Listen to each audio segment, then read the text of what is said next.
Hi.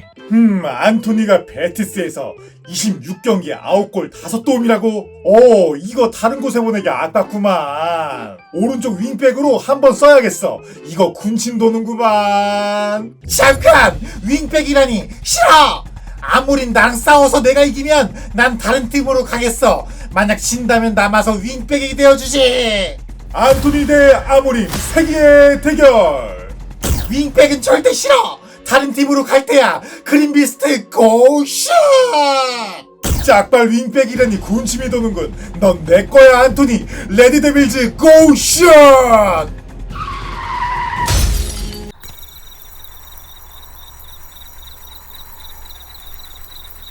안돼! 치지마. 넌 할 수 있어. 가라 나의 그린비스트!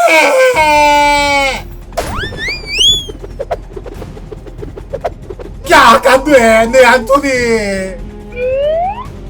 아싸! 이겼다! 나는 다른 팀으로 간다! 빠빠룽! 토니야, 너는 메뉴에서 크게 말썽 피운 건 없어서 늘 응원하는 마음뿐이야. 잘 가라. 너에게 맞는 리그가 분명 있겠지. 대신 직원들 밥이라도 줄 수 있게 이전으로라도 두둑히 안겨주고 떠나주렴.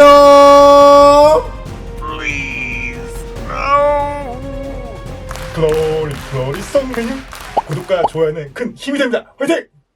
안녕하세요, 송메뉴입니다. 메뉴에서 처참한 모습을 보이며 레알 베티스로 임대간 안토니가 결국 완전 이적에 성공하지 못하고 다시 메뉴로 돌아오게 되었어요. 이에 따라 유벤투스, 꼬마, 다시 한번 베티스 컴백까지 소식이 들려오고 있는데요. 그럼 오늘은 메뉴 시절과 베티스 시절의 안토니는 정확히 경기 스탯 면에서 어떤 면이 달라졌는지 선수 분석을 시작해보죠. 아참, 영상 보기 전에 구독과 좋아요 아시죠? 고맙습니다. 그럼 먼저 안토니의 2324 메뉴 2425 베티스 리그 데이터를 한번 뜯어보죠. 아참, 2324 EPL과 2425 라리가 데이터임을 참고해주세요. 먼저 피니셔 부문은 득점은 1골, XG는 3.38, 그리고 5골, 2.87, 슈팅은 1.5회, 2.5회, 유슈팅은 0.6회, 1.0회, 골 전환율은 2%, 12%, 빅찬스 미스는 4개, 2개. 낮은 결정력으로 비판받았던 EPL 시절에 비해 베티스에서는 슈팅 빈도와 정확도, 득점률 모두 상승했어요. XG 대비 득점도 높아졌고 놀랍게도 오른발 마무리까지 있네요. 패스 부분은 어시스트는 1개, XA는 1.94, 2개, 2.90, 키패스는 0.8, 2.2, 빅찬스 창출은 7개, 8개, 패스 성공률은 80%, 84%, 상대 진영 패스 성공률은 76%, 80%, 크로스 정확도는 25%, 28%. 분명 EPL보다 훨씬 더 좋은 기를 만들고 있고 전반적인 패스 성공률과 전진 패스 시도에서 상당히 자신감이 붙었네요. 하지만 크로스 시도는 증가했으나 정확도는 여전히 낮네요. 수비 부문은 태클은 1.4, 1.5, 인터셉트는 0.4, 0.6, 수비 리커버리는 3.3, 4.3, 드리블 돌파형은 0.7, 0.8, 클리어링은 0.3, 0.4, 실수로 인한 슈팅 실점은 0개에서 1개. 수비 기여도는 여전히 준수하고 전방 압박 수치와 태클 시도는 유지되고 있어요. 다만 베티스에서 실점 유발 실수가 한 차례 나온 점은 아쉽네요.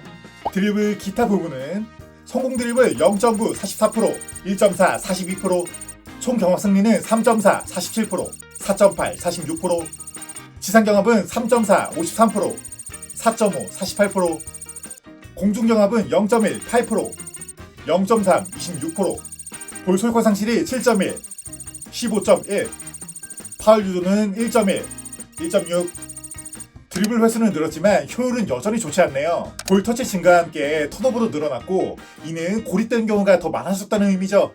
결론은 안토니는 베티스에서 훨씬 더 많은 볼터치와 공격 기회를 받았어요. 슈팅과 득점 효율도 PL보다 크게 향상됐고 전진 패스와 키패스 빈도도 높아졌네요. 다만 여전히 지나치게 고립된 플레이와 턴오버 비율이 높고 크로스 정확도 및 오른발 활용은 여전히 개선 여지가 있네요. 즉 메뉴보다 자유롭고 적극적인 역할로 공격형 위너 본연 역할을 되찾고 있었고 다만 기복과 효율성 문제는 여전히 동반하여 개선이 시급해 보인다고 정리해볼게요. 그러면 여러분들 과연 안토니가 타임 메뉴 즉 메뉴를 나가서 과연 잘하는 걸까요? 아니에요. 이는 리그의 스타일 자체도 꽤 중요하게 작용했어요. 그럼 데이터를 한번 볼까요?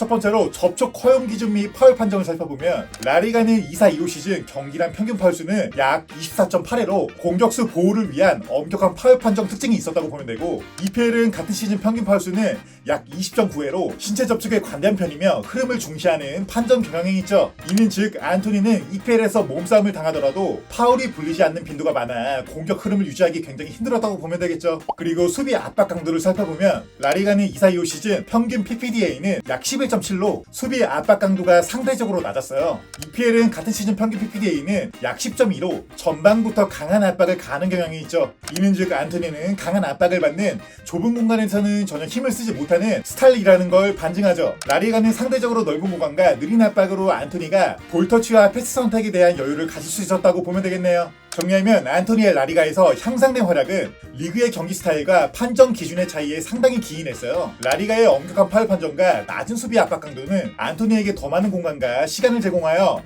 그의 공격적인 플레이를 극대화할 수 있겠고, 반면 EPL에서는 강한 수비 압박과 관대한 파울 허용 기준으로 인해 안토니가 자신의 능력을 충분히 발휘하기 어려운 환경이었다. 예를 들어 이번 컨퍼런스 첼시전과 같은 모습에서 이러한 단점을 여실히 보였다라고 정리할 수 있겠네요. 그러면 움직임을 한번 볼까요? 맨유에 있을 때는 상대적으로 강한 압박과 좁은 공간에서 플레이하다 보니 이를 벗어나지 못하는 모습, 이에 따른 역습 빈도와 계속된 부진으로 상당히 자신감이 떨어진 모습을 여실히 보였다고 보면 되겠죠. 베티스에 있을 때는 상대적으로 느린 압박과 넓은 공간에서 플레이하다 보니 역시나 볼터치도 많아졌고 패스를 줄 수 있는 시야 자체도 상당히 많이 벌게 됐어요. 이에 따라 좋은 플레이가 나왔다고 보면 되겠네요.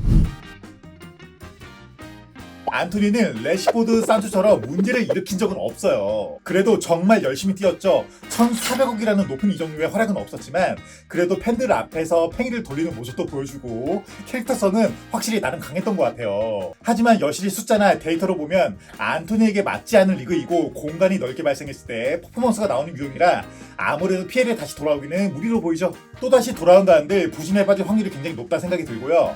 원금에서는 당연히 어렵겠지만 조금이라도 빨리 팔아서 이적료의 보탬이 됐으면 좋겠고, 어느 팀을 가서라도 벨티스처럼 계속 좋은 모습을 보였으면 정말 좋겠네요. 그럼 여러분들의 생각 어떠신가요? 의견 편히 남겨주세요. 아참 재밌게 보셨다면 구독과 좋아요 아시죠? 글로리 맨유 파이팅! 그래도 애는 착해. 다른 리그 가면 충분히 더 잘할 선수니까 토니야, 맨유 팬들을 널 응원한다. 파이팅! 글로리 송 맨유, 구독과 좋아요는 큰 힘이 됩니다. 파이팅!